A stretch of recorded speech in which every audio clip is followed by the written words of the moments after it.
Alhamdulillah, Alhamdulillah for another day. So it is Monday, the dread of most people's week. So it's interesting because sometimes we go to sleep at night. Well, I do anyway. Sometimes I go to sleep at night thinking of a problem or a negative situation. And then when I wake up in the morning, the same thing I went to sleep with is still on my mind. And so we can think about our problems over and over and over again. And one of the amazing things I was just thinking about is Alhamdulillah. And what I mean by that is that there's so many problems. Like, think about a problem that you're going through right now in your life. Every one of us goes through problems. Now, when I think of one of these problems, I want you to imagine that while you're listening to me right now, suddenly the sound starts to go down. And so the sound starts to go down and you start adjusting your phone and you put the volume up. And you start realizing that you can't hear anything. And then into that, you start looking at maybe your internet connection or something, and you think maybe there's something wrong with the phone. So you change this video and you start watching another video, and you realize you can't hear any sound. And so then you're thinking, well, there's something wrong with your phone. But you start realizing that you can't hear anything. There's not a single sound that you can hear.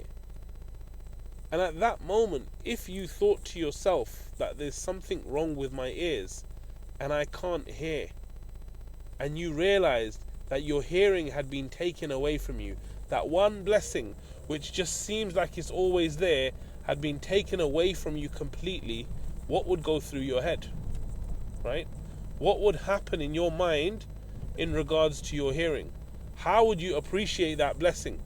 What would happen to that problem that we were just talking about a little while earlier? Like, no matter what problem that was, if Allah took away a blessing like your hearing, or like your sight, or like your breathing, or anything at all, what would happen to the other problems that we have? And the reason I'm saying this is because me, myself, I don't feel I'm grateful enough for the things that Allah's given me. Allah didn't ask us, did you want your hearing? Did you need your sight? Allah just gave it to us as a huge blessing. And so it's a huge reminder for us that even these little things, we need to weigh them up against the blessings that Allah has given us, these problems that we have, the situations that we go through. And if we continue to thank Allah, then Allah will increase us in these blessings.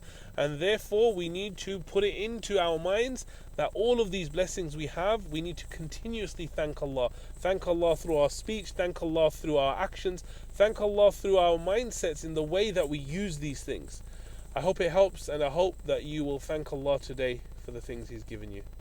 Jazakallah khair for watching. Assalamu alaikum wa rahmatullah.